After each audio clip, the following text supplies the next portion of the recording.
오늘 1월 17일 주일 예배를 드리도록 하겠습니다. 먼저 찬송 488장 찬송입니다.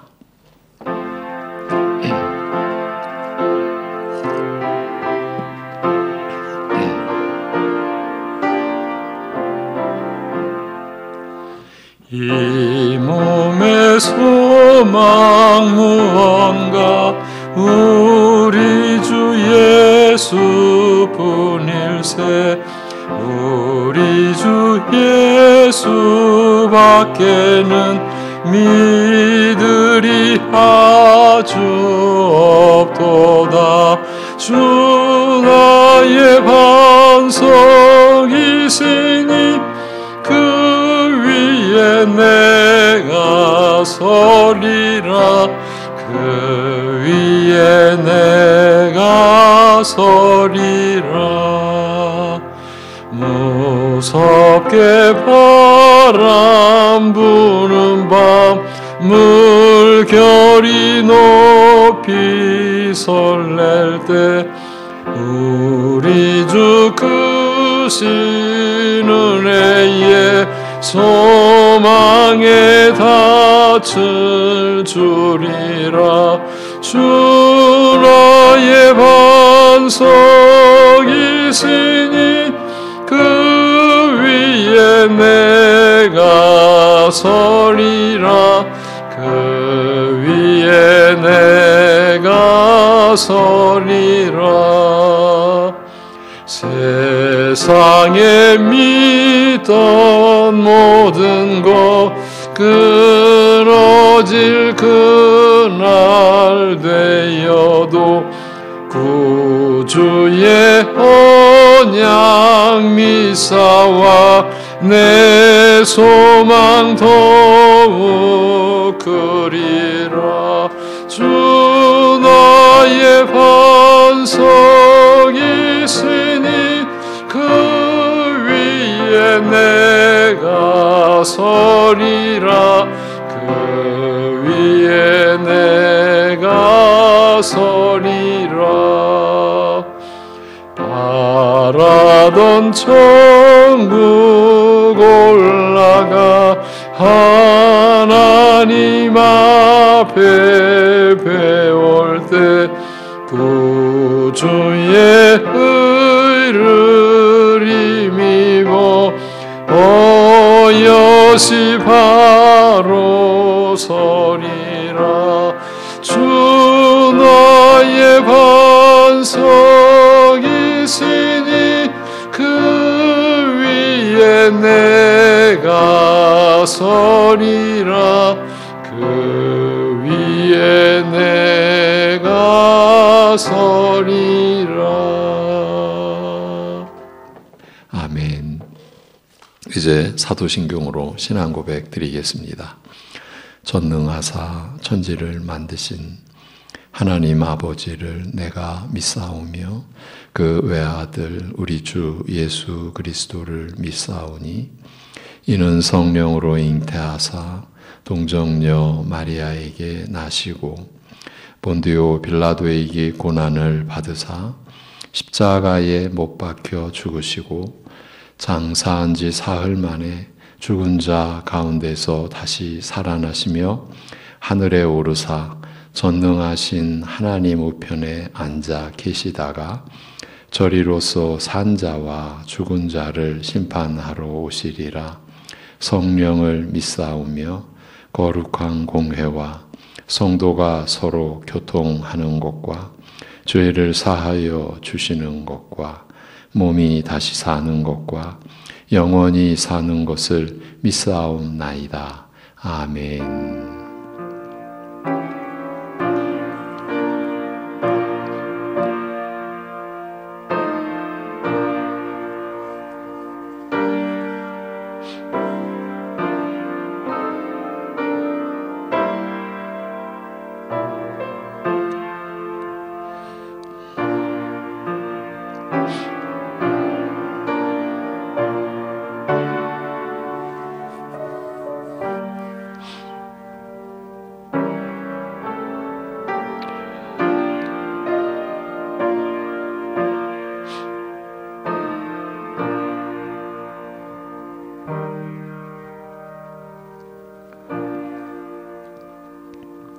하나님이 우리를 세우심은 노하심에 이르게 하심이 아니요 오직 우리 주 예수 그리스도로 말미암아 구원을 받게 하심이라. 예수께서 우리를 위하여 죽으사 우리로 하여금 깨어있든지 자든지 자기와 함께 살게 하려 하셨느니라. 아멘. 영원히 우리와 함께 하시고자 홀로 구원의 역사를 이루시고 또 이루어 가신 우리 아버지 하나님께 찬송과 영광을 돌리나이다. 우리에게는 있을 수 없는 그 영생의 길에 죄의 사함을 얻는 그 은혜와 축복의 길에 우리로 하여금 참여토록 하신 우리를 택하시고 부르신 하나님의 은혜를 오늘도 감사드리며 오직 우리 주 예수 그리스도의 이름만을 의지하고 이 시간 하나님을 향하는 모든 심령들을 친히 미쁘게 보아주시고 받아주시고 말씀으로 인하여 우리의 속사람을 오늘도 강건케 하시고 새롭게 하시는 하나님의 역사를 우리에게 베풀어 주옵소서. 예수 그리스도의 이름으로 기도하옵나이다. 아멘. 우리 함께 찬송 23장 찬송입니다. 23장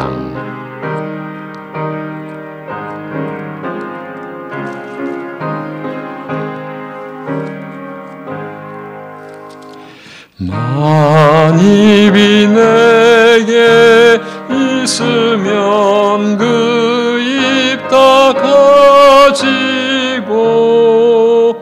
내 구주 주시는 총을 늘 찬송하겠네.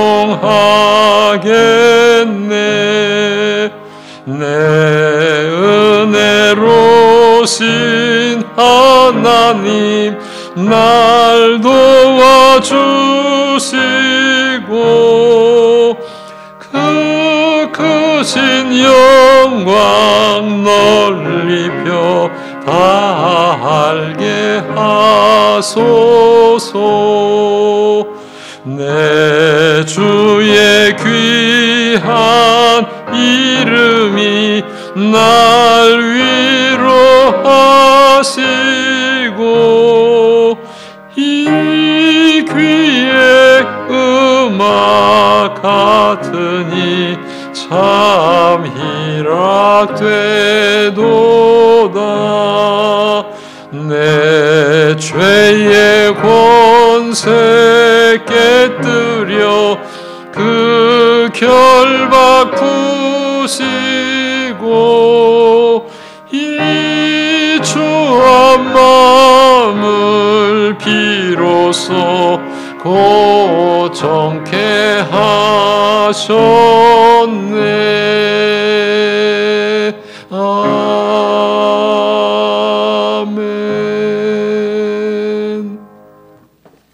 교동문 11번입니다. 시편 17편 말씀, 교동문 11번.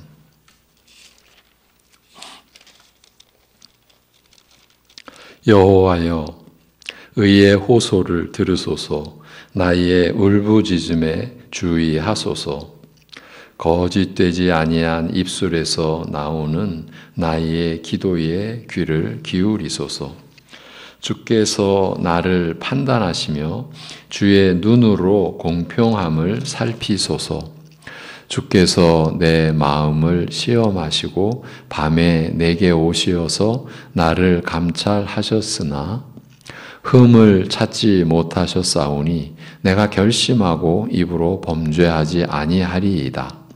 사람의 행사로 논하면 나는 주의 입술의 말씀을 따라 스스로 삼가서 포악한 자의 길을 가지 아니하여 싸우며 나의 걸음이 주의 길을 굳게 지키고 실족하지 아니하였나이다.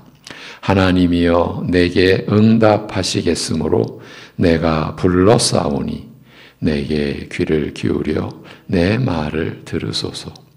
주께 피하는 자들을 그 일어나 치는 자들에게서 오른손으로 구원하시는 주여, 주의 기이한 사랑을 나타내소서. 아멘.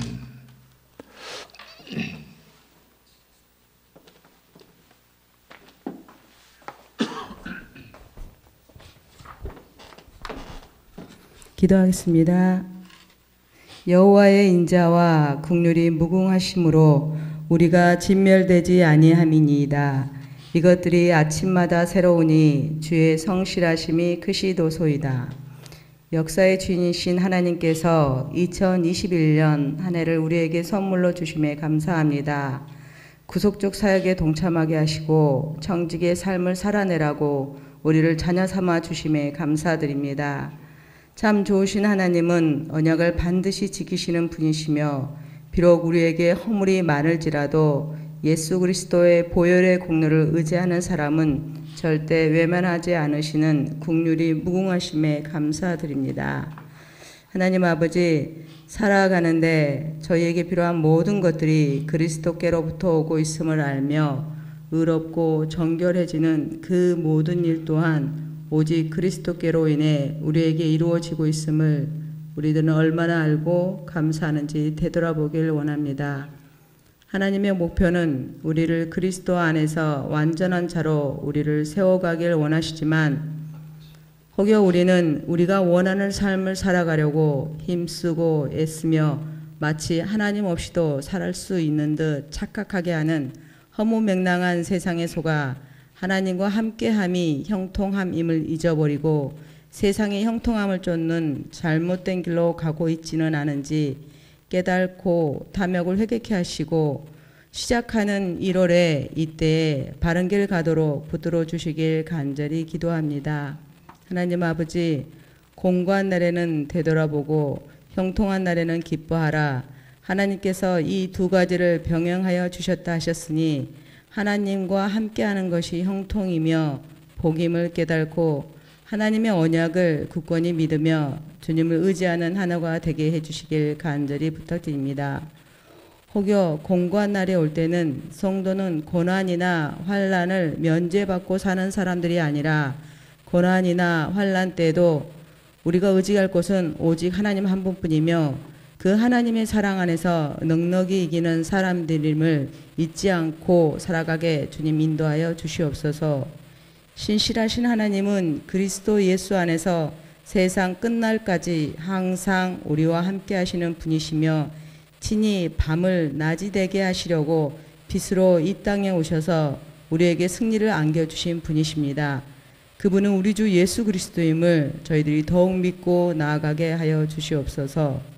속이는 자였던 거짓말장이었던 비굴한 인생이었던 야곱에게도 찾아오셔서 소망을 주셨고 새로운 아침을 주셨던 분이 하나님이십니다.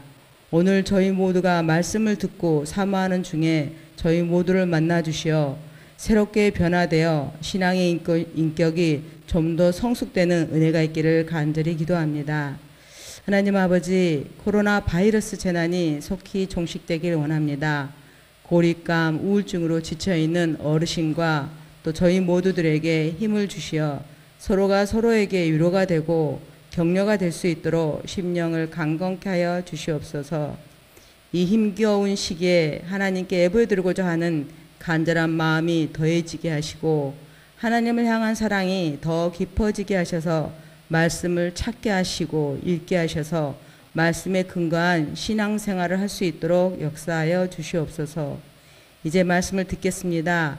말씀 전하실 목사님 성령님께서 붙들어 사용하여 주시고 말씀을 들을 때마다 은혜의 회복이 있기를 간절히 기도하며 이 모든 말씀 예수 그리스도 이름으로 기도합니다. 아멘.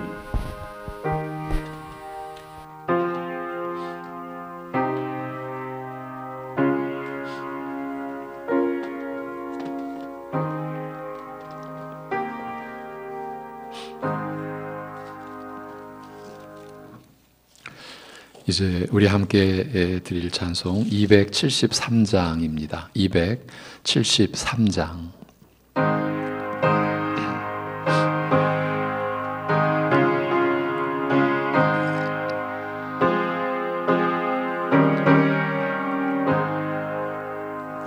나 주를 멀리 떠났다 이제 옵니다. 나 죄의 길에 시달려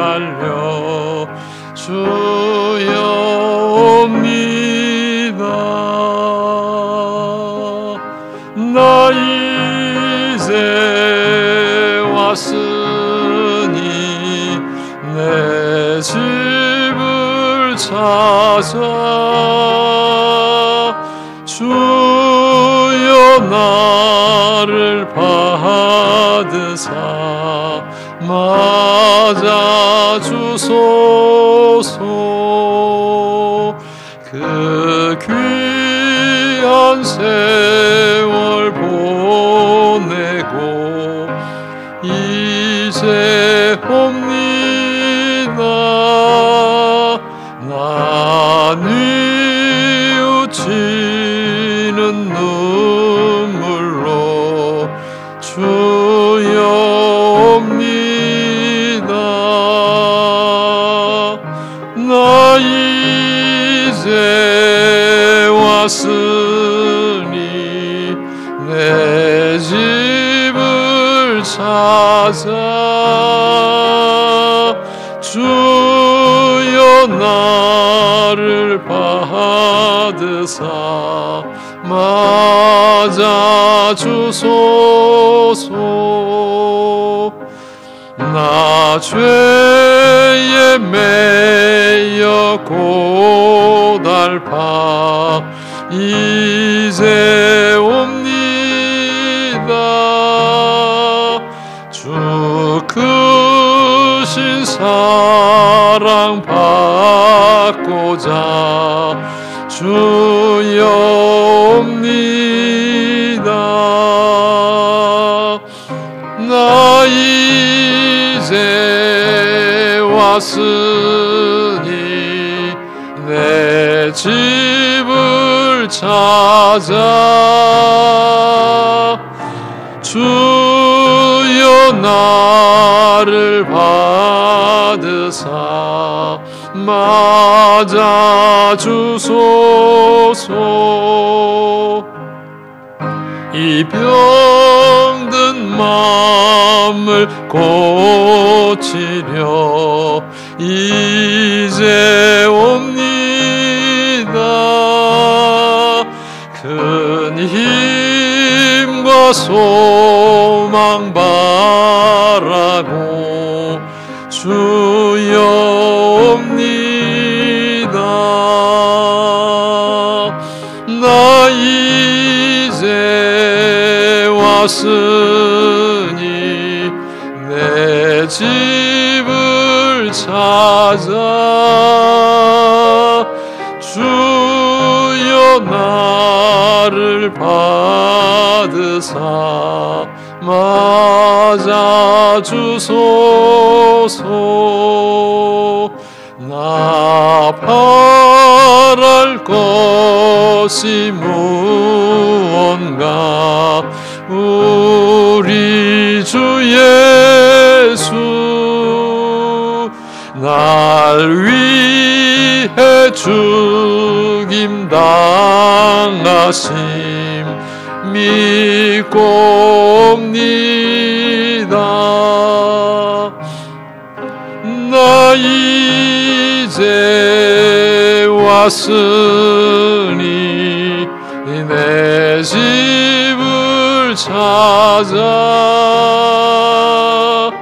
주여 나를 받으사 맞아 주소서.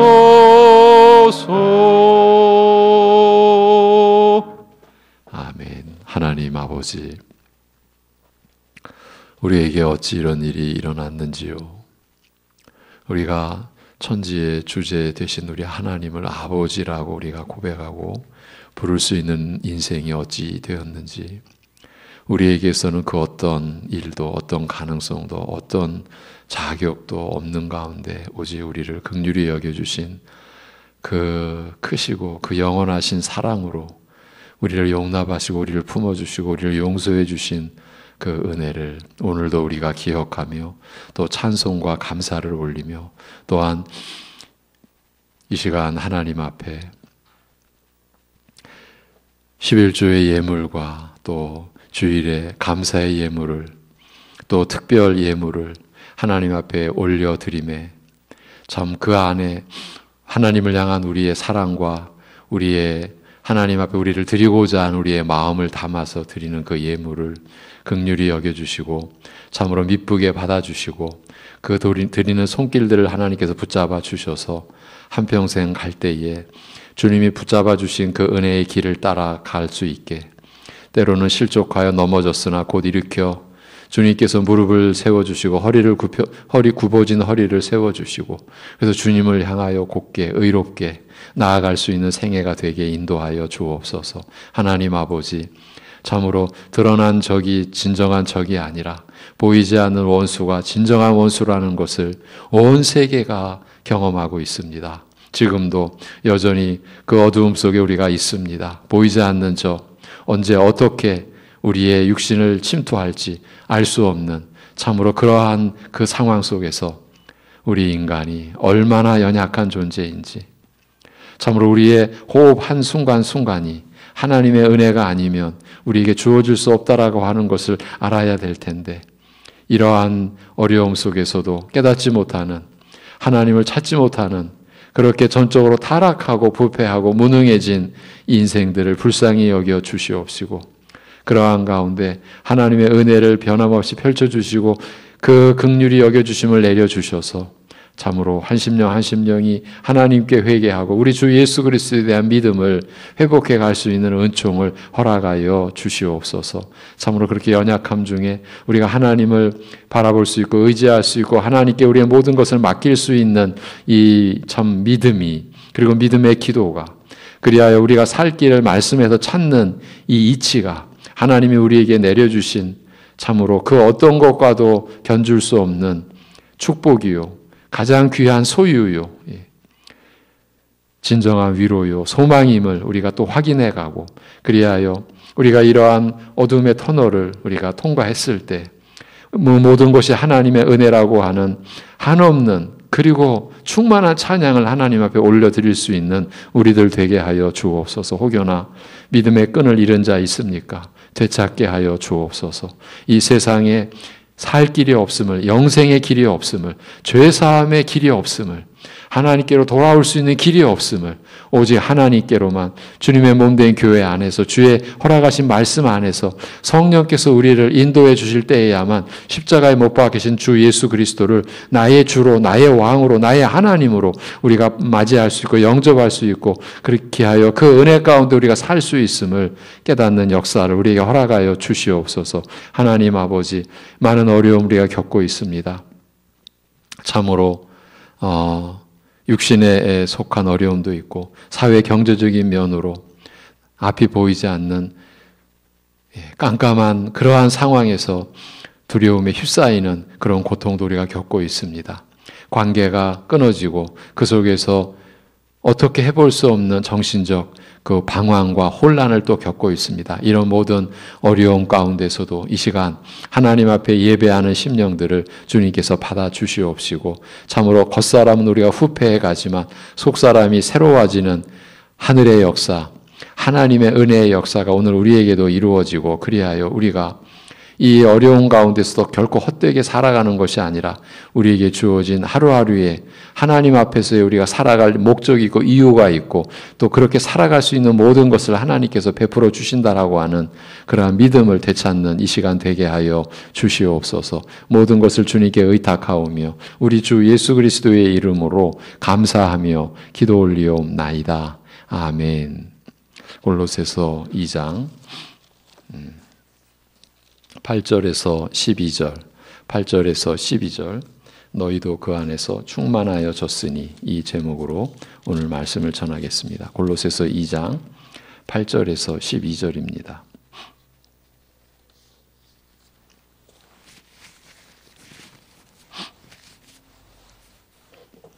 골로새서 2장 8절에서 12절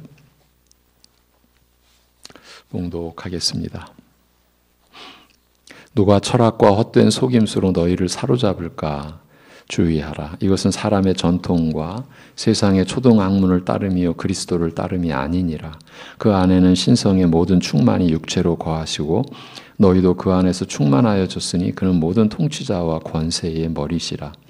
또 그 안에서 너희가 손으로 하지 아니한 할례를 받았으니 곧 육의 몸을 벗는 것이요 그리스도의 할례니라. 너희가 세례로 그리스도와 함께 장사되고 또 죽은 자들 가운데서 그를 일으키신 하나님의 역사를 믿음으로 말미암아 그 안에서 함께 일으키심을 받았느니라. 아멘.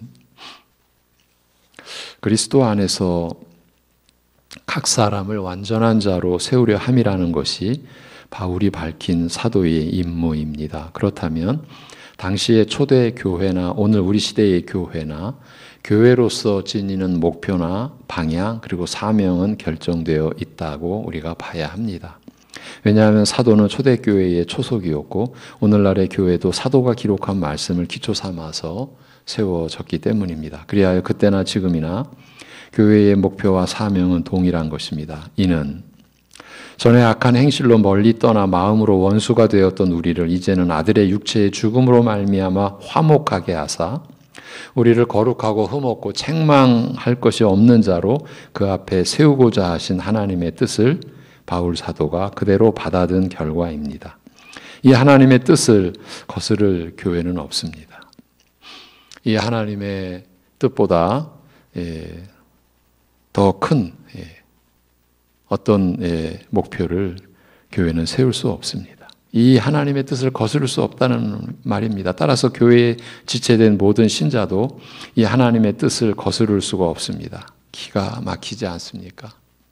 우리로서는 상상조차 할 수 없었던 목표요, 책무이기 때문입니다. 그렇지만 하나님께서 세우신 계획은 하나님의 속성과 성품을 따라 완전한 것일 수밖에 없고 그 결과 하나님의 형상으로 지어주신 우리 사람을 향한 하나님의 뜻과 계획도 완전한 것으로 우리에게 주어졌습니다. 그것이 하나님께서 우리를 거룩하고 흠없고 책망할 것이 없는 자로 자기 앞에 세우시고자 함이었고 이를 받들어 바울 사도 일행은 그리스도 안에서 완전한 자로 신자들을 세우려 한 것입니다. 그렇다면 이를 위하여 사도와 그 일행들이 행한 것은 무엇이었습니까?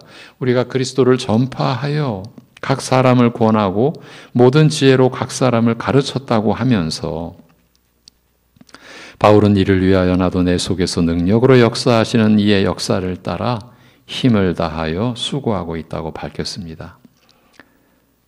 바울 스스로가 힘을 다하여 수고한다라고 하지 않죠.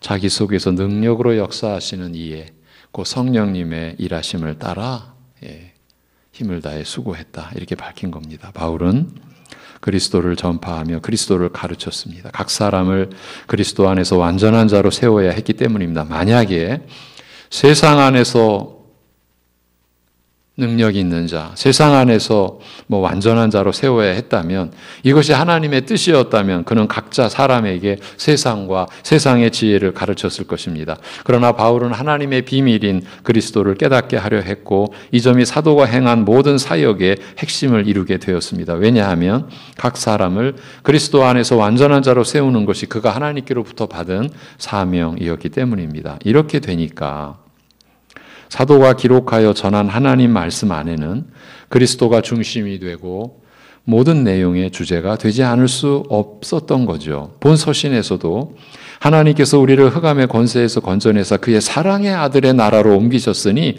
그 아들 안에서 우리가 속량 곧 죄사함을 얻었다고 기록해 놓았지 않습니까? 우리가 옮겨진 곳이 하나님께서 사랑하시는 아들의 나라입니다. 우리는 그 아들이 다스리시는 나라에 속하게 되었습니다. 곧 그 아들께서 왕이신 나라에 입성케 되었습니다. 여러분, 교회의 왕이십니다. 그리스도께서. 어떤 사람이 또 어떤 위치에 있는 누구라 할지라도 그 자리를 넘봐서는 안 됩니다. 그러나 우리에게는 그런 일이 사실은 일어나는 것 같이 보여집니다. 이게 무서운 일인데 우리는 사실은 무섭게도 못 느끼는 거죠. 실제 말로 정신을 잃은 거죠. 정신줄을 놓은 거죠. 우리가 지금 입성한 나라는 하나님의 사랑하시는 아들이 다스리시는 그 나라입니다. 그런데 그 왕이신 아들 안에서 우리는 속량의 은혜를 얻은 것입니다. 즉 죄사함을 얻었는데 이는 왕이신 아들이 우리의 죄값인 죽음을 대신 받으심으로 이루어진 것입니다. 영원한 하나님 나라의 왕이신데 우리의 죄가 되어 주신 것입니다. 바울은 이렇게 그리스도와 그의 사역을 기록하여 전하는 것으로 시작하고 이어서 창조의 역사에서도 또한 그리스도께서 그 중심에 계심을 기록해 놓았습니다. 구속과 창조, 곧 창조와 구속은 인류의 역사와 아울러 하나님 나라의 역사의 골자인데 이 안에 그리스도께서 중심에 계시는 것입니다. 그뿐만이 아닙니다. 만물이 그에게서 창조되되 만물이 다 그로 말미암고 그를 위하여 창조되었다라고 하면서 또한 그는 몸인 교회의 머리시라. 그가 근본 곧 시작이시요 죽은 자들 가운데서 먼저 나신 이시니 이는 천하 만물의 으뜸이 되려 하심이라고 바울 사도가 기록해 놓았습니다. 창조와 구속에서 그 중심에 계신 그리스도께서는 이제 이 세상과 교회 안에서도 그 중심에 계신다라는 사실을 사도는 밝혀 놓았습니다. 창조로 이 세상이 있게 되었고 구속의 역사로 교회가 세워졌으니 이는 당연한 결과입니다. 그러면 사도가 왜 이런 기록을 남겨놓아야 했겠습니까? 왜 이런 시도를 해야 했겠습니까? 다만 그리스도를 전파하고 그리스도를 가르치기 위함이었습니다. 하나님의 비밀인 그리스도를 깨닫게 하려 한 것입니다. 그리스도 안에는 지혜와 지식의 모든 보화가 감추어져 있다는 사실을 그는 알았기 때문입니다. 앞에서는 아버지께서 모든 충만으로 예수 안에 거하게 하셨다라고 적고 있는데 여기서는 그리스도 안에는 지혜와 지식의 모든 보화가 감추어져 있다라고 하였습니다. 그렇다면 이 모든 사도의 기록, 이 진술이 나타내려 한 것이 무엇이겠습니까? 그리스도로 충분하다라는 이 점을 나타내려 했고 또 강조하려 했던 것입니다. 창조에 있어서도 구속에 있어서도 그리스도로 충분하다고요. 이러한 설명을 통해서 바울이 궁극적으로 나타내려 한 것은 무엇일까요? 즉 어떤 점에서 그리스도로 충분하다라는 것을 말하려 한 것일까요? 우리 믿는 자들이 그리스도 안에서 완전한 자로 세움 받는 데에 있어서 그리스도로 충분하다. 창조와 구속에 있어서 그 중심에 계신 그리스도, 그 그리스도로 충분하다. 우리가 그리스도 안에서 하나님이 뜻하신 그런 존재로 세워져 가는 데 있어서 그리스도로 충분하다. 바로 이 점을 말하려고 한 것입니다.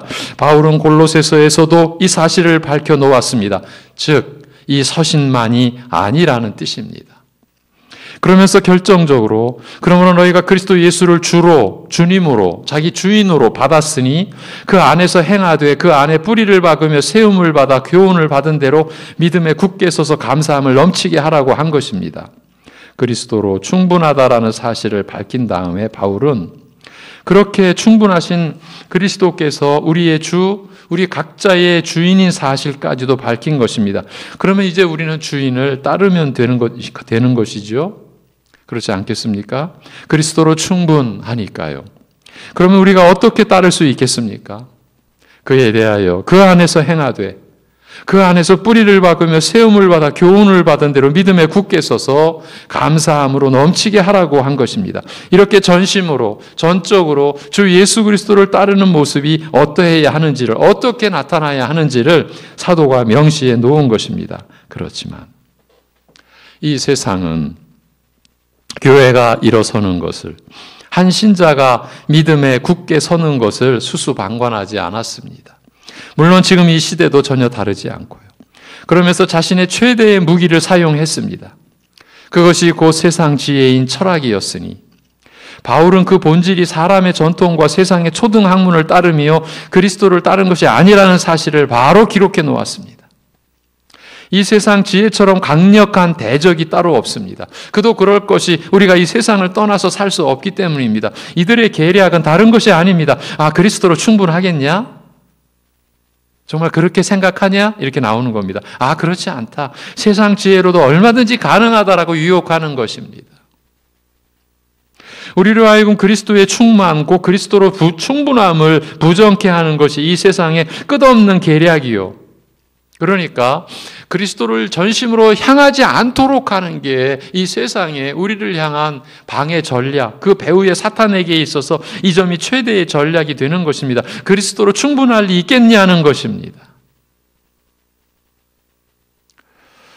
이 세상을 벗어나 살 수 없는 우리이기에 세상의 이 무기 앞에, 이 전략 앞에 때로는 속절없이 무너지기도 하는 것이 우리들이라는 것을 부정할 수가 없겠지요.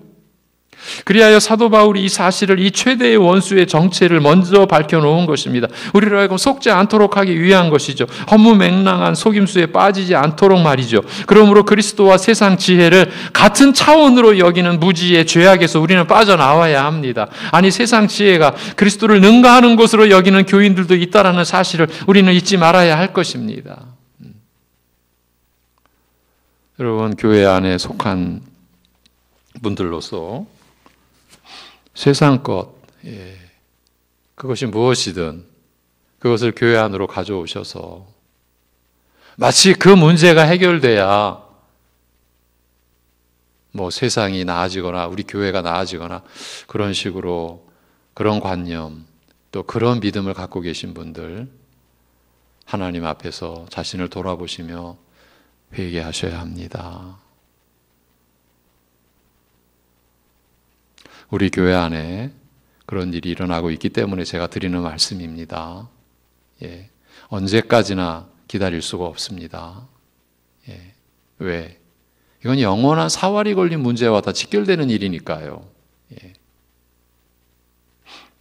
그러면서 바울은 그리스도 예수를 주로 받았으므로 그 안에서 행하는 삶, 곧 그리스도 안에 뿌리를 내리며 세움을 받아 교훈을 받은 대로 믿음에 굳게 서서 감사함으로 넘치게 하는 삶의 실체에 대하여 진술해 갑니다. 이렇게도 볼 수 있습니다. 그리스도 안에서 완전한 자로 세워져 가는 것, 곧 그리스도 안에서 충만한 삶을 살아가는 것, 혹은 믿음에 굳게 서서 감사함으로 넘치게 하는 삶을 사는 것, 이것이 어떻게 가능한지, 이런 삶이 어떻게 그런 삶을 살 수 있는지를 바울이 기록해 놓았다고 보는 것입니다. 또 달리 표현할 수 있다면 그리스도로 충분하다라는 그 믿음이 어떤 것인지, 그 믿음의 내용이 무엇인지를 제시해 놓았다고 할 수 있습니다. 즉, 그리스도로 충분하다라는 신앙이 고백되어지도록 하게 하는 믿음의 내용이 바로 이것이다.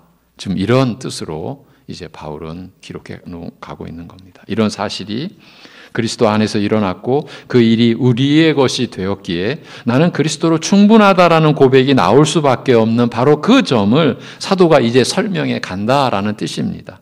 좀 다른 관점에서 설명드리면 그리스도 안에서 완전한 자로 세워져 가는 신자들이 그리스도 안에서 충만한 삶을 살아갈 수 있는 그 토대와 그 영원한, 그 완전한 기초가 무엇인지, 그렇게 살 수 있도록 그리스도 안에서 충만하게 받은 은혜가 무엇인지를 밝혀놓은 내용이라고 볼 수도 있는 것입니다. 제가 여러 관점에서 이제 우리가 구체적으로 보게 될 이 말씀들에 대한 그 의미를 먼저 이렇게 소개해 드린 것입니다. 이와 같이 하나하나가 놀람과 감동과 영광으로 가득 찬 진술입니다. 이 진리의 내용, 이 은혜의 내용을 알고 더 깊이 이해하고 그리하여 그 이해의 풍성함에 이르는 것이 그리스도 안에 뿌리를 받고 세움을 받는 것입니다. 가르침을 받은 대로 믿음에 굳게 서는 길인 것이죠. 그리고 그 이해의 풍성함에 이르는 것이야말로 바로 감사함으로 넘치게 하는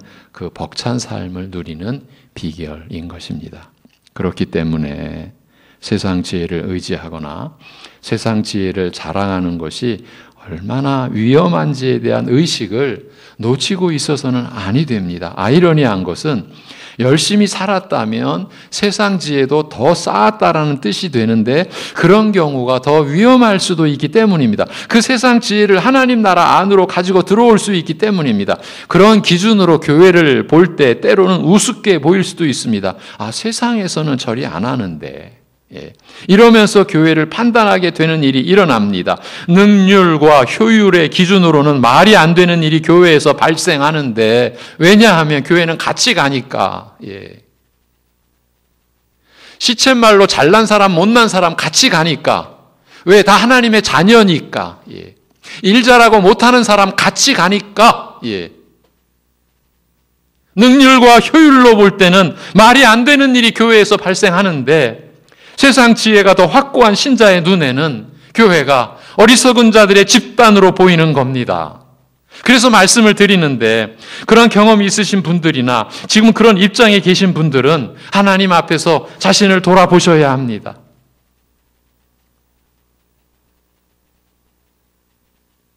여러분을 협박하는 게 아닙니다. 지금 시간이 많지 않습니다. 이 세상과 세상 지혜는 하나님의 심판을 받을 대상들에 불과합니다. 하나님의 영원한 경륜과 작정 속에서 하나님 나라인 교회를 내리 깔아보도록 지금은 그렇게 위세를 부리는 것이 허락된 것일 뿐,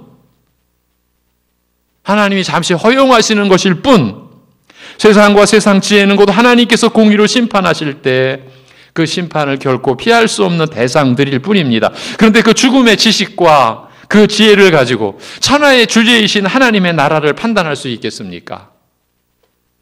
사람들은 교회가 잘못되었다고 말들을 합니다. 그러나 그 잘못은 교인들의, 나아가 인도자, 그 목회자들의 잘못일 뿐이지 교회의 머리이신 그리스도에게 그 잘못을 덮어 씌울 수는 없습니다. 세상에서는 이 구분을 할 수 없으니 어쩔 수 없다라고 해도 교회 안에 있는 사람으로서는 이 구분을 반드시 할 수 있어야 합니다. 자신의 지혜로, 세상의 지혜로 하나님을 판단하는 치명적인 잘못을 저지를 수 있기 때문입니다. 그렇게 되면 그리스도에게 뿌리를 내리지 못하고 세움을 받지 못하며 가르침을 받은 대로 믿음에 굳게 서지를 못해서 감사함으로 넘치는 생활을 할 수 없게 되는 것입니다. 마치 교회를 위에서 내려다보듯이 하는 일은 여러분에게 결코 일어나서는 안 될 일입니다. 교회에 잘못이 있다면 우리의 죄악이지, 우리를 대신하여 죽으신 그리스도께 그 잘못의 책임을 지울 수는 없습니다. 지금도 교회의 머리는 그리스도이십니다. 우리 송내중앙교회의 머리는 그리스도이십니다. 그래서 세상 지혜에 대한 진술이 이는 그리스도를 따름이 아니라고 마무리되는 것입니다. 그리스도를 따르지 않는 것일 뿐입니다. 그런데 어찌 하나님과 상관할 수 있겠으며 하나님 앞에 설 수 있겠습니까? 이런 상황에서 바울이 어떤 의도로 기록을 이어갔겠습니까? 이 세상에 가득 찬 세상 지혜가 그리스도를 따르는 것이 아니라면, 그렇다면 그리스도를 따르면 무엇이겠느냐? 세상 지혜가 아닌 그리스도를 따른다고 하면 세상 지혜가 판치는 이 세상에는 없는 일이 일어난다라는 말인데 그 일은 어떤 것이겠느냐는 설명을 하려는 것이죠. 바울이요, 사도가요. 세상을 지배하는 그 세상 지혜를 따르지 않으니 이 세상에는 없는 일이지 않겠습니까? 그렇다면 이 말씀을 받을 때 우리도 세상 지혜로는 받을 수 없는 내용이라는 것이지요. 이 세상에 내려온 어떤 전통으로도 절대로 이해할 수 없는 설명을 하겠다는 말입니다. 그 시작을 바울은 그 안에는 신성의 모든 충만이 육체로 거하시고라고 합니다. 그리스도를 따름이 무엇이고 어떤 결과를 낳는지를 설명하려는 것입니다. 세상 지혜로서는 꿈도 꿀 수 없는, 상상력으로도 허락되지 않는, 그렇지만 우리 안에서 분명히 일어난 일을 이제 제시하려는 것입니다. 이 세상 모든 지혜를 합쳐도, 모든 능력과 인간이 이룬 모든 것을 다 보탠다 해도 다다를 수 없는 하늘의 그 영원한 나라의 영광을 보이려고 하는 것입니다. 앞에 1장서부터 그리스도에게 충만이라는 개념이 계속 연계되고 있습니다. 그런데 여기서 그치지 않고 바로 그리스도 안에서 우리도 충만하여졌다라는 충격적인 사실까지 밝히고 있습니다. 너희도 그 안에서 충만하여졌으니 그는 모든 통치자와 권세의 머리시라고 했습니다. 그런데 이 말씀이 사실입니까? 제 질문이 좀 이상했지요? 그러면 이 말씀이 진실이라고 여겨지십니까? 그렇게 여기십니까? 솔직하셔야 합니다. 그렇게 느껴지지 않고 그렇게 믿어지지 않으면, 그렇게 믿어지지 않는 원인과 이유를 반드시 밝히면서 이 말씀의 의미를 이해하고 가야 하기 때문입니다. 그래서 솔직하시라고 권해드린 겁니다. 그냥 덮어놓고 가면 어떤 유익도 취할 수가 없다는 말입니다. 모르니까, 생소하니까, 그냥 넘어가자고 하면 우리는 골로새서 전체를 잃는 겁니다. 빼앗기는 겁니다. 다 놓쳐버리는 것입니다. 아무것도 붙들지 못하는 것입니다. 그렇다면 너희도 그리스도 안에도 충만하여졌다라는 말씀이 뜻하는 것은 무엇이겠습니까? 우리를, 자기 자신을 바라보지 말고 이 말씀의 구절만을 생각하시기 바랍니다. 성령님 안에서 말이죠. 먼저 그 안에는 신성의 모든 충만이 육체로 거하시고라고 하는 구절의 뜻을 이해할 수 있어야 합니다. 그리스도께서는 하나님의 아들 곧 하나님이신데 사람의 몸을 취하셨습니다. 그럼에도 지금 신성의 모든 충만이 육체로 거하시고라는 그 구절을 지금 설명해 드리는 겁니다. 그럼에도 하나님의 본래의 속성이신 지혜와 권능과 영광에 있어서 부족이나 결함을 지니시게 된 것이 아닙니다. 그리스도 예수께서는 하나님으로서의 모든 지혜와 능력에서 뿐만이 아니라 성품에 있어서 그 인자하심과 선하심과 신실하심이 온전하신 분이십니다. 곧 하나님으로서의 모든 것이 온전하시고 충만하신 분이심을 그 안에는 신성의 모든 충만이 육체로 거하신다고 사도가 표현한 것입니다. 그런데 너희도 그 안에서 충만하여졌으니 그는 모든 통치자와 권세의 머리시라고 하셨으니 우리로서는 이 말씀을 어찌 받을 수가 있겠습니까? 우리의 입장에서는 그렇다는 말입니다. 그렇다고 해서 우리에게 주신 이 말씀을 우리는 거부할 수도 아니면 있을 수 없는 일이라고 부정할 수도 없습니다. 이 믿음으로 이 말씀을 받아야 합니다. 그렇게 다시 보면 우리도 그리스도 안에서 충만하여진 것이라고 하시는 말씀입니다. 이렇게 볼 수 있습니다. 그리스도께서는 하나님의 모든 속성으로 충만하신 분이신데 그리스도를 믿는 우리도 이분 안에서 그리스도 안에서 충만하여졌다라는 뜻입니다. 그렇다면 우리에게도 그리스도를 충만케 하신 신성의 모든 충만이 임한 것이 아니겠습니까? 우리로서는 이런 주장을 꿈도 꿀 수 없는데 기록된 하나님 말씀이 이렇게 우리에게 주어졌으니까 우리로서는 받지 않을 수 없습니다. 우리도 그리스도 안에서 신성의 모든 충만으로 충만하여졌다라는 고백을 하지 않을 수 없습니다. 그런데 그는 모든 통치자와 권세의 머리시라고 덧붙여 놓았습니다. 이 통치자와 권세는 보이는 세계의 어떤 세력을 가리키는 말이 아니고 천상에 보이지 않는 선한 영적 세력과 악한 영적 세력을 가리킵니다. 이렇게 우리로서는 까마득히 올려다볼 수밖에 없는 그런 세력과 권세조차도 그리스도의 통치 아래 놓여 있다라는 점을 먼저 밝히는 사도의 의도는 무엇이겠습니까? 그리스도께서 하나님으로서의 모든 것을 온전히 갖추신 분이심을 확증해 주려 한 의도였지 않나 싶습니다. 그런데 이 부분을 원문으로 확인할 필요가 있습니다. 왜냐하면 지금 9절, 10절을 원문으로 읽어드리는 겁니다. 왜냐하면 그분 안에 그 신성의 모든 그 충만함이 육체로 거하시고 여러분도 그분 안에서 충만해졌고 그분은 모든 통치와 권세의 머리이시기 때문입니다. 이런 말입니다. 혹여나 세상 지혜로 살아가려는 신자들을 염두에 둔 강력한 경고의 성격이 짙게 드러난 구절로 볼 수 있습니다. 그러니까 철학과 헛된 속임수고 사람의 전통과 세상의 초등학문을 따르는 것은 그리스도를 따름이 아니라고 했는데 왜냐하면 그리스도께서는 하나님으로서의 모든 속성과 본질을 온전히 지니시고 보이지 않는 세계의 모든 영적 존재들에게조차 머리이신 분이시기 때문이라고 했으니 그렇다면 그리스도께서 심판의 대상인 세상 지혜나 사람의 전통과 상관하실 수가 있겠으며 혹여나 그것들에게 매이실 수가 있겠느냐는 말입니다.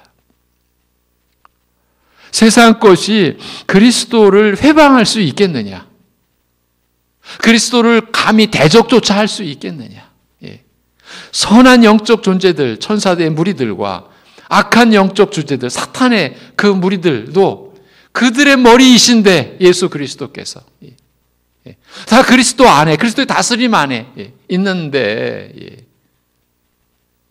나중에 좀 설명이 필요한 부분인데 선한 영적 존재들이나 악한 영적들이나 다 그리스도께서 머리시라는 것은 어쨌든 지금 그들의 악한 것이 잠시 허락됐다 하더라도 하나님의 영원한 경륜 그 다스림 안에 있다라는 그런 의미로 간략하게나마 이해하시면 되겠습니다. 제가 왜 이런 이야기를 굳이 덧붙이냐면 교회 바깥에서도 그렇지만 교회 안에서도 아니 그럼 하나님이 그렇게 전지전능하신데 왜 사단의 왜 권세를 거짓 권세로라도 왜 허락하셔가지고 이런 이제 그야말로 아주 사실은 경박한 거죠. 그리고 또 한편으로 아주 교만스럽게 짝이 없게 마치 하나님이 그 전지전능하시지 않고 뭔가 하나님도 결함이 있는 것처럼 그래서 이 세상을 경영해 가시는 데 있어서 하나님도 오류가 있지 않느냐 뭐 그런 식의 그런 그 의문을 제기하는 경우들이 늘 있기 때문에 덧붙여 드린 것입니다. 우리가 지금 갈 길이 있습니다. 멉니다. 계속 나가도록 하겠습니다. 그러니까 사실은 이 9절 10절은 강력한 경고인 거예요. 이런 그리스도를 대적에서 세상 지혜로 그리스도로 충분치 않다. 세상 지혜도 의미가 있다. 얼마든지 가치가 있다. 이렇게 나올 수 있겠느냐. 이런 강력한 경고를 하기 위한 이런 흐름이라고 우리가 볼 수가 있는 겁니다. 그런데 어찌 우리 신자들이 사람의 전통이나 세상의 초등학문에 불과한 철학이나 허무맹랑한 속임수를 따라 살 수가 있겠느냐고. 그리고 그런 것을 많이 지녔다고 자랑하며 그것도 모자라 그것으로 교회를 판단하고 멸시하기까지 할 수 있겠느냐고 사도가 질타하고 있는 그런 내용인 것이죠. 그리고서는 또 그 안에서 너희가 손으로 하지 아니한 할례를 받았으니 11절 12절입니다. 곧 육의 몸을 벗는 것이요 그리스도의 할례니라. 너희가 세례로 그리스도와 함께 장사되고 또 죽은 자들 가운데서 그를 일으키신 하나님의 역사를 믿음으로 말미암아 그 안에서 함께 일으키심을 받았느니라고 적고 있습니다. 11절 12절이에요. 이제 그리스도 안에서 충만하여진 우리 신자들의 실체, 그 실체가 이제 드러나고 있습니다. 도대체 우리가 그리스도 안에서 어떻게 충만해졌는지 그 모습을 바울 사도가 드디어 공개하는 장면입니다. 그리스도 안에서 우리는 손으로 하지 아니한 할례를 받았다는 것입니다. 구약시대의 할례는 손으로 몸에 행하는 언약 의식이었지 않습니까? 그에 비하여 신약시대의 할례, 곧 세례죠. 신약시대의 세례는 손으로 몸에 행하는 것이 아니라 성령께서 마음에 행하시는 것이라는 점을 바울은 우회적으로 표기하였습니다. 그리고 그 의미를 설명하는데 육의 몸을 벗는 것이라고 하면서 이것이야말로 그리스도의 할례라고 기록해 놓았습니다. 이 짧은 구절 속에서 바울은 구약과 신약을 연결해 놓았습니다. 옛 언약과 새 언약이 의미상으로 어떻게 이어지는지를 밝혀 놓았습니다. 구약의 할례는 신약의 세례를 가리키기 위한 것이었는데 이는 곧 그리스도께서 성령으로 베푸시는 세례를 의미하는 것입니다.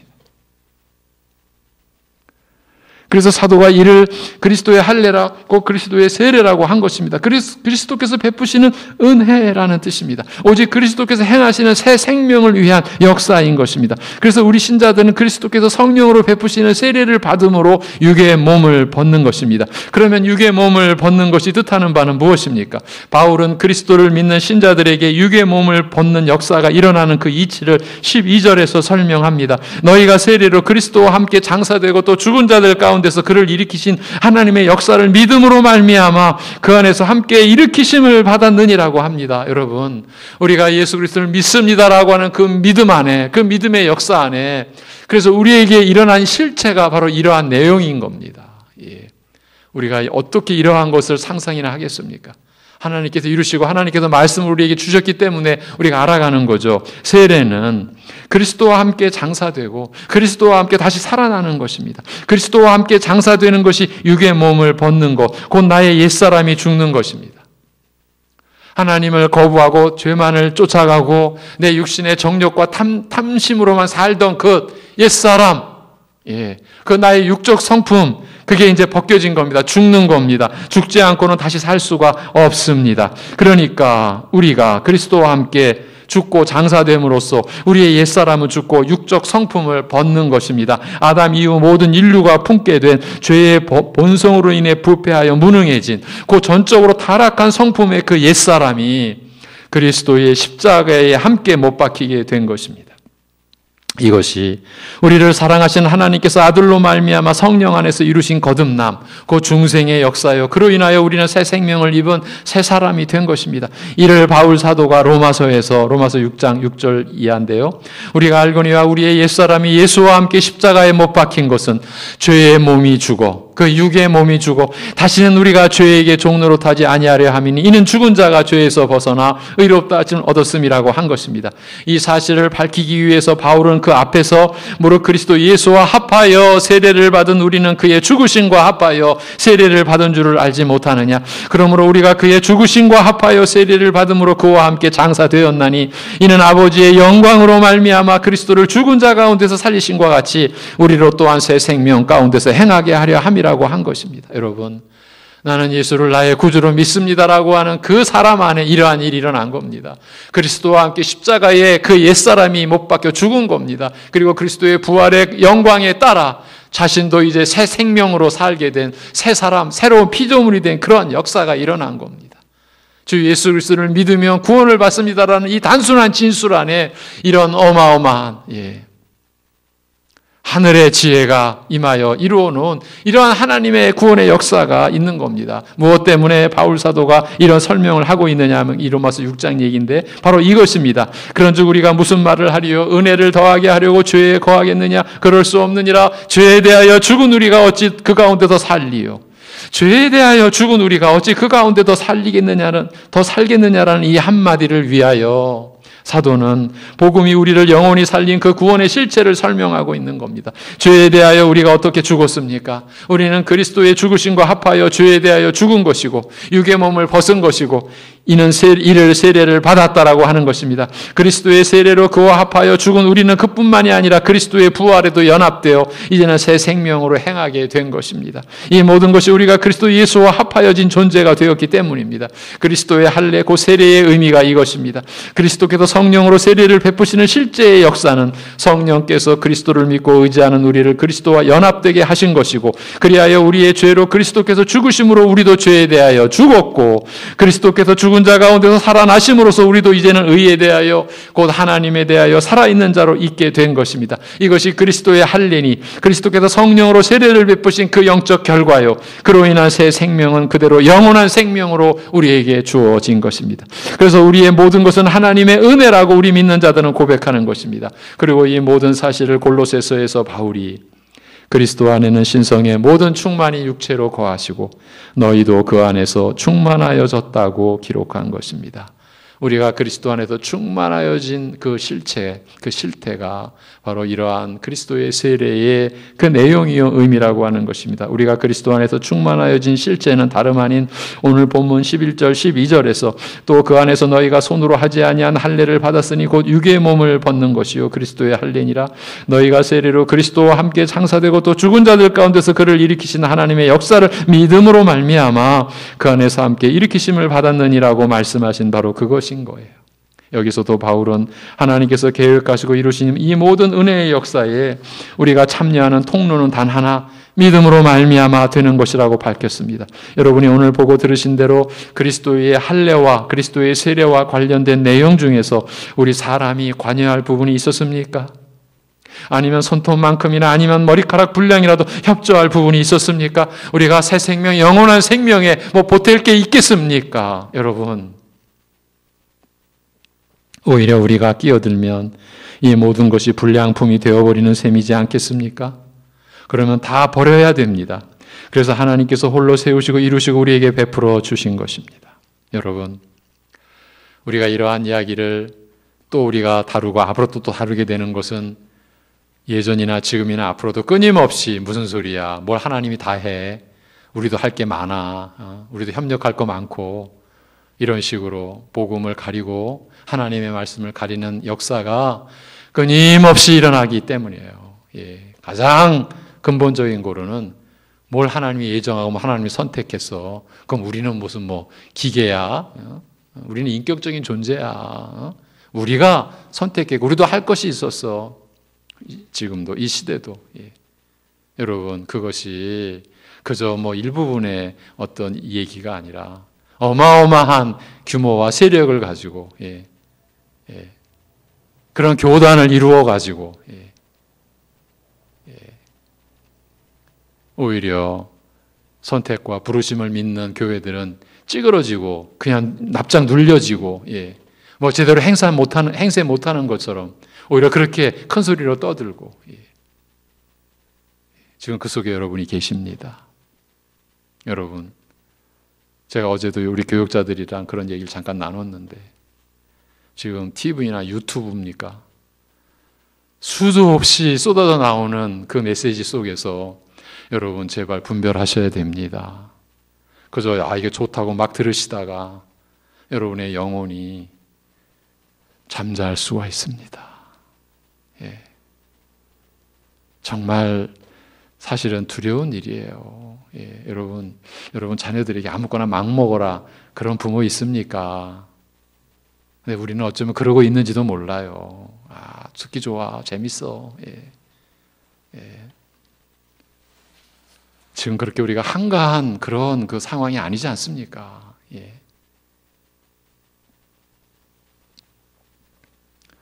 사실 이제 말씀을 마무리하면서 좀 덧붙여 드리겠습니다. 사실 너희도 그 안에서 충만하여졌으니라고 한 이 구절은 절대 간단치 않습니다. 믿음으로 받은 말씀이라고 하여도 그저 고개를 끄덕이고 넘어갈 내용이 아닙니다. 사람들은 따지듯이 묻습니다. 우리도 그리스도 안에서 충만하여졌다며? 이렇게요. 그 충만이 그러면 우리에게 어떻게 나타나느냐는 것이지요. 이렇게 당연히 물을 수 있습니다. 이렇게 묻는 것을 지적하는 것은 잘못입니다. 그래서 앞에서도 이상하다라고 하면 그냥 넘어가서는 안 된다라고 한 것입니다. 충만도 일반적인 것으로의 가득 참이 아니지 않습니까? 그리스도 안에서입니다. 그리스도 안에는 신성의 모든 충만이 거하십니다. 그 충만이 육체로 거하신다라는 뜻은 하나님이시면서도 사람으로 오신 그리스도 안에 그 신성의 모든 충만이 곧 하나님으로서의 지혜와 능력과 권세와 그 영광이 영원 전부터 지니셨던 본래 그대로 어떤 결함이나 부족함이 없이 온전하게 충만하시다라는 것입니다. 그런데 그분 안에서 우리도 충만해졌다라고 하니까요. 그러면 우리 신자들도 신성의 모든 충만이 육체로 거하시는 은혜 안에 그 능력과 영광 안에 있는 것이지 않습니까? 그렇다면 그 신적 능력이 어떻게 나타납니까? 어떻게 경험하고 어떻게 누리셨습니까? 이에 대하여 바울 사도가 오늘 11절, 12절에서 그리고 이제 13절, 15절 이런 다음 시간에 볼 터인데 바로 이렇게 나타났다. 이것이다 라고 하는 것입니다. 그러면 우리는 그게 전부입니까? 이렇게 나오게 됩니다. 이런 질문에 대하여 그게 전부라는 뜻으로 오늘 본문이 우리에게 주어진 것입니다. 물론 이 땅에서는 그렇다. 우리가 육신으로 사는 이 땅에서는 그렇다. 그 뜻입니다. 그렇다면 오늘 그리고 다음 주에 볼 이 말씀으로 우리에게 이루어진 일이 얼마나 크고 복된 것이겠습니까? 우리도 그리스도 안에서 충만하여진 결과로 이루어진 일이니까요. 신성의 모든 충만이 그리스도 안에 거하시는 그것으로 우리에게 이루어진 그 일이니까요. 그렇지만 우리에게 이런 분별력이 있을까요? 갓난아기에게 솜사탕과 노란 황금덩이를 양손에 쥐어줘 보십시오. 황금덩어리는 입으로 가져갔다고 뱉겠지만 솜사탕은 다 빨아먹을 것입니다. 어른 아기가 황금의 가치를 알 리가 있겠습니까? 우리의 얘기를 하려 한 것입니다. 지금 우리의 양손에 세상의 지혜와 하늘의 지혜가 쥐어져 있습니다. 어쩌면 아직도 우리는 세상의 지혜를 계속 탐내고 계속 갖고 놀고 싶어하고 있는지도 모릅니다. 지금 필요하다라고 여기는 거지요. 그리고 그게 언제까지나 자신에게 유익하리라고 믿고 있는 거지요. 그래서 하늘로부터 임한 지혜의 말씀을 향하여는 마음을 열지 못하는 겁니다. 하늘의 것에 관심을 보인다 해도 세상 것을 위한 도구나 수단을 삼기 위한 것에 불과하고요. 이렇게 되면 너희가 그리스도 예수를 주로 받았으니 그 안에서 행하라는 말씀이 무색해지는 겁니다. 그 안에 뿌리를 박으며 세움을 받아 교훈을 받은 대로 감사함으로 넘치게 하라는 말씀도 자신에게는 그저 불편할 뿐이고 왠지 거침돌같이 여겨지게 되겠지요. 그리스도 안에서 충만한 삶은 남의 얘기가 되겠고 그리스도 안에서 완전한 자로 자라가는 것? 제가 좀 심하게 표현해 볼까요? 그게 무슨 귀신 씨나라 까먹는 소리냐? 그게 무슨 신앙이고 무슨 종교냐라고 나올지도 모르겠습니다. 그게 내가 사는 것하고 무슨 상관이냐고 하는 거겠죠. 내게 무슨 유익이냐고요. 얼마 전에도 말씀드렸습니다. 며칠 전에도. 지금 우리가 뭘 잘하고 못하고를 분별하는 단계에 있는 게 아니라고요. 지금 믿는지 안 믿는지 이것을 우리 스스로 분별해야 할 때라고요.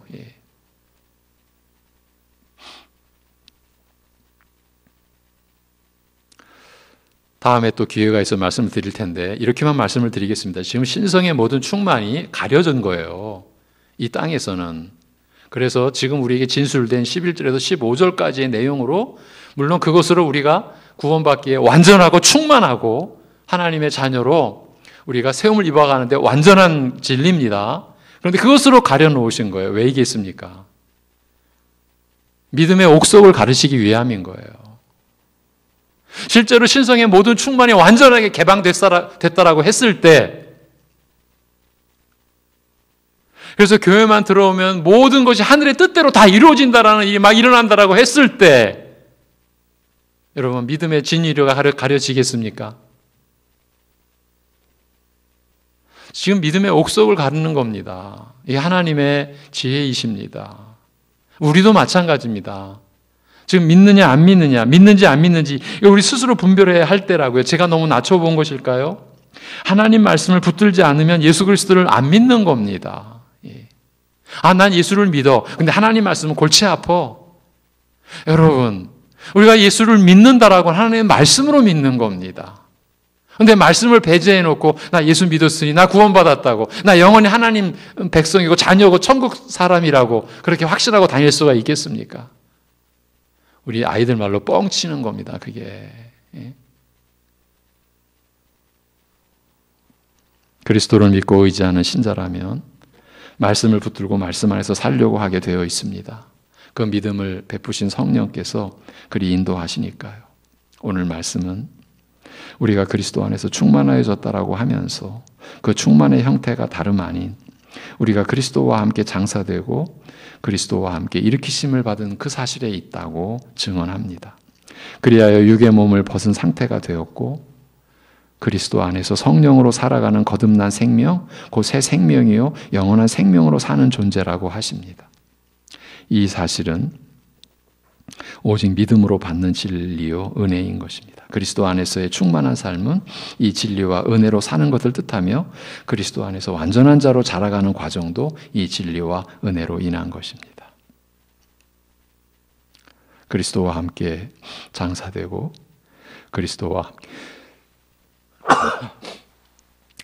함께 일으키심을 받은 그 사실, 그래서 우리가 육의 몸을 벗은 상태가 되었고 그리스도 안에서 성령으로 살아가는 거듭난 생명, 곧 새 생명, 영원한 생명으로 우리가 살아가는 이러한 내용을 우리가 믿음으로 받는 진리요 은혜인 것이고, 이 진리와 은혜에 대한 이해의 그 부요함에 우리가 이르러가는 것, 이것이 그리스도 안에서의 충만한 삶, 그리스도 안에서의 온전한 자로 자라가는 과정이라는 것입니다. 다음 시간에 이어가겠습니다.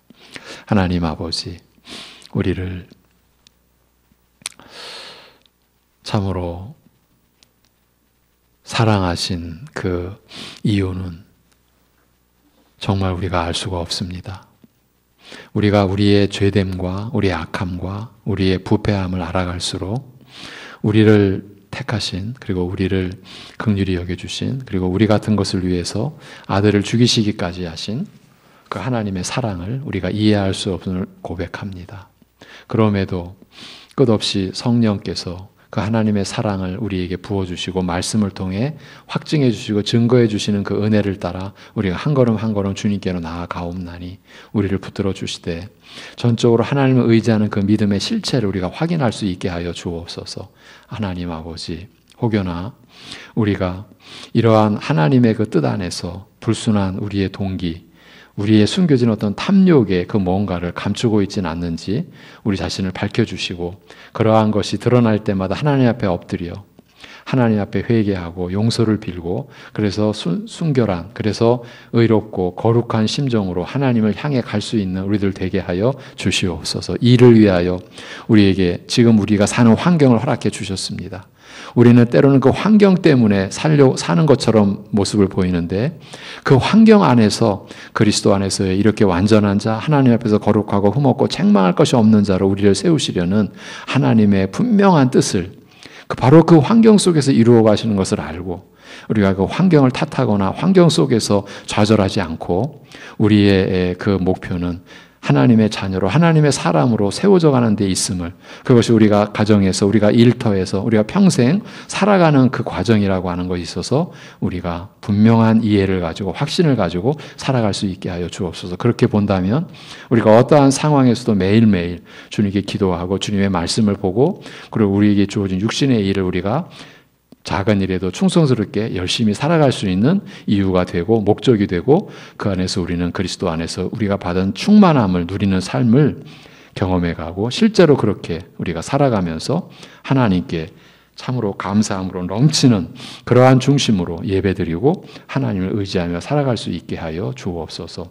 많은 어려움들이 있습니다. 그 가운데서 지켜주시고 병상에 계신 우리 가족들 붙들어 주시고, 여러 가지로 많은 어려움과 고통 속에 있는 우리 이웃들을 긍휼히 여겨주시고, 주님께서 이 세상을 참으로 불쌍히 여겨주셔서 이 보이지 않는 이 어떤 이 대적과의 이 끝없는, 끝이 없을 것 같은 이러한 상황에서도 하나님께서 역사하여 주셔서 이 모든 것을 정리하여 주시고 우리로 하여금 더욱 주님을 향해 살아갈 수 있는 그러한 이 세상이 될 수 있게 긍휼히 여겨주시고 인도하여 주옵소서. 하나님 아버지께 모든 것을 의탁드리옵고 주 예수 그리스도의 이름으로 기도하옵나이다. 아멘. 우리 함께 찬송 96장 찬송입니다. 96장.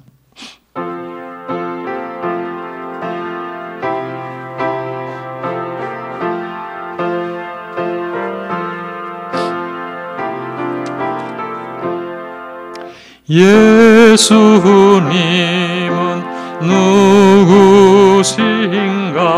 우는 자의 위로와 없는 자의 풍성이며 천한 자의 높음과 잡힌 자의 노임되고 우리 기쁨 대신에 예수님은 누구신가? 약한 자의 강함과 눈먼 자의 빛이시며 병든 자의 고침과 죽은 자의 부활되고 우리 생명 대신에 예수님은 누구신가? 주한 자의 정함과 죽을 자의 생명이며 죄인들의 중보와 멸망자의 구원되고 우리 평화 대신에 예수님은 누구신가? 온 교회의 머리와 온 세상의 구주시며 모든 왕의 왕이요 심판하실 주님 되고 우리 영광 되시네. 아멘. 예, 교회 소식입니다. 오늘 좀 예배당이 좀 차서 제가 단단히 준비를 했는데도 계속 이렇게 콧물을 좀 흘립니다. 죄송합니다.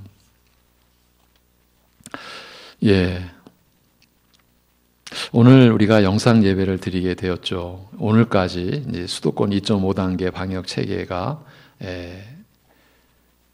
지난달부터 정해졌었는데 여러분 아시는 대로 어제 이 2.5단계 수도권 이 방역 체계가 2주간 연장이 됐습니다. 우리가 24일부터는 대면 예배를 저희가 간절히 바라고 소망하고 기다렸는데 지금이 굉장히 중요한 시점이다. 이런 결정을 내린 것으로 압니다. 그러면서 또 워낙 지금 많은 여러 가지 각 그 사업, 각 그 어떤 영역마다 서로 간에 좀 부딪힘이 많아서 여러 가지 이제 그 방역 당국에서 조치를 내리는 것 중에 우리 예배당은 10%라고 하는 단서를 달았습니다. 10%. 그러니까 좌석수의 10%입니다. 그럼 우리 교회는 넉넉히 잡아도 30명 안으로 이제 회집이 되어야 되는데 여러분 어떻게 생각하십니까? 우리가 1, 2, 3부로 예배 드릴 때 보통 50분 이렇게 참석을 하시고 적게 오실 경우에 그냥 한 30여 분 이렇게 오시고 그랬는데 지금 이런 상황이라는 걸 여러분 아시고 기도하시고 잘 또 의논해가지고 금요일, 요즘에 금요일에 보내드리죠. 주로 긴급 공지 사항 때 안내해드리도록 그렇게 하겠습니다. 이런 상황이라는 것을 충분히 인지해 주시고요.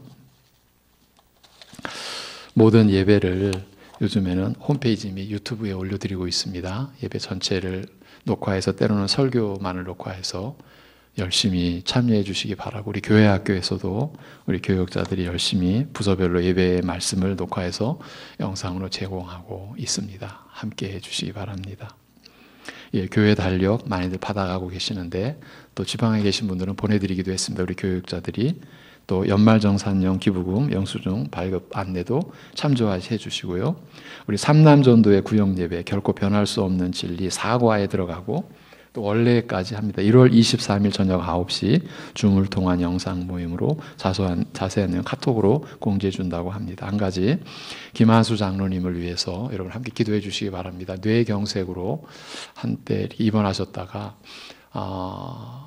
이번 주 초에 다시 입원을 하셨습니다. 근데 다행히 이번에는 뇌경색이 재발하신 것은 아니고요. 아무래도 그렇게 여러 가지로 이제 뭐 상황이 온전치 못하니까 아마 이 영양이라든가 뭐 나트륨, 특히 나트륨에 지금 좀 문제가 나타난 걸로 합니다. 그래서 지금 중환자실, 집중치료실에서 치고 계시는, 이제 치료 중에 계시는데 기도 부탁을 드립니다. 이제 뇌경색으로 인한 어떤 몸의 경련, 그러한 것이 지금 조금 지속되는 그런 상황인 것 같아요. 함께 기도해 주시기 바랍니다. 김정자 권사님, 수고 너무 많으신데 참 지금 저희가 또 안타까운 게 저도 못 가봅니다. 그리고 지금 계신 집중치료실은 보호자도 지금 못 갑니다. 그런 상황이고 매우 어려운 상황입니다. 사실은 가족들로서는 함께 기도해 주시기 바랍니다. 또 한 가지, 지금 이 뉴스를 보면 열방센터라고 하는 선교단체, 선교원이죠. 뭐 3,000명이 12월 달에 모였는데 아직도 뭐 1,000여 명 넘게 뭐 추적되지 않고, 여러분 이렇게 해가지고 교회가 받는 참 사회 안에서의 이 여러 가지 상황은 참 말로 못합니다. 여러분에게 제가 말씀을 드립니다. 이 열방센터는 인터콥이라고 하는 선교단체가 운영하는 곳인데, 인터콥은 모든 선교단체가 아니다. 한국 모든 선교단체가 함께 할 수 없는 곳, 그리고 거의 대부분의 교단, 우리 교단 당연하죠. 인터콥은 잘못된 곳이다. 네. 그렇게 해놓은 겁니다. 제가 이단 대책위원들에게 여쭙습니다. 그랬더니 이런 답을 주더라고요. 시한부 종말론을 가지고 땅 밟기를 해가지고 그래서 중국에서 한번 몇십 명 쫓겨났었죠. 그게 이제 선교사들의 추방의 이제 단초가 된 겁니다. 그렇게 해서 저들이 땅 밟아가지고 예루살렘까지 가면 주님이 오신다. 말도 안 되는.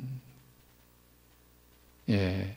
근데 중요한 거는 이런 인터콥 무리들이 지금 저 신곡동의 부천 성도교회, 우리 노회가 아니라 다른 교단입니다. 거기에 갔다가 와서 지금 그건 뭐 40명 넘게 그 교회가 그렇게 지금 어려움을 처했는데, 점조직으로 이런 단체는 점조직입니다.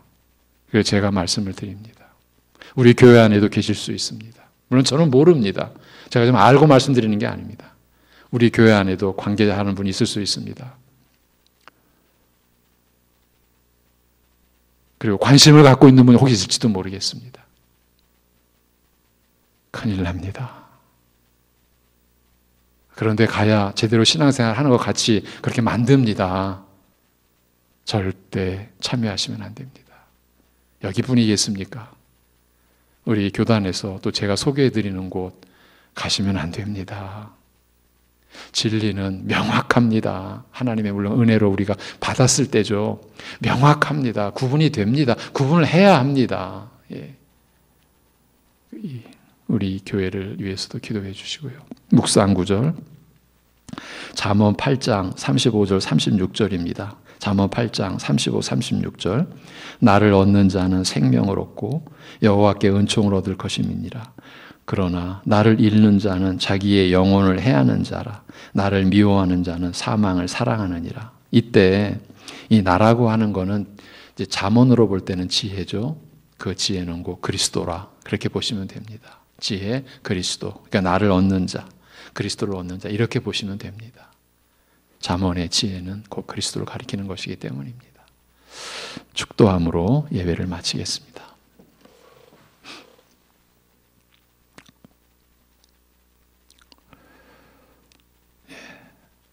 우리의 영원한 주이신 예수 그리스도의 은혜와 우리에게 그 아들을 화목제물로 대속제물로 내어주신 아버지 하나님의 무한하신 사랑하심과 우리 안에 계셔서 이러한 은혜와 진리를 믿음으로 취할 수 있도록 역사하시는, 우리를 거듭나게 하시고 우리를 자라게 하시는 성령님의 교통하심이 아무리 어려운 상황에서도 예배를 사모하고 하나님의 말씀을 사모하고 하나님의 말씀으로 약속된 그것이 나에게 있어서 그 무엇보다도 소중한 소유요 나의 기업임을 붙들고 살아가는 사랑하는 성도들과 이러한 믿음과 하나님 나라를 간절히 알고자 하는 이들 안에 영원토록 함께 하시기를 주님의 이름으로 축원하옵나이다. 아멘.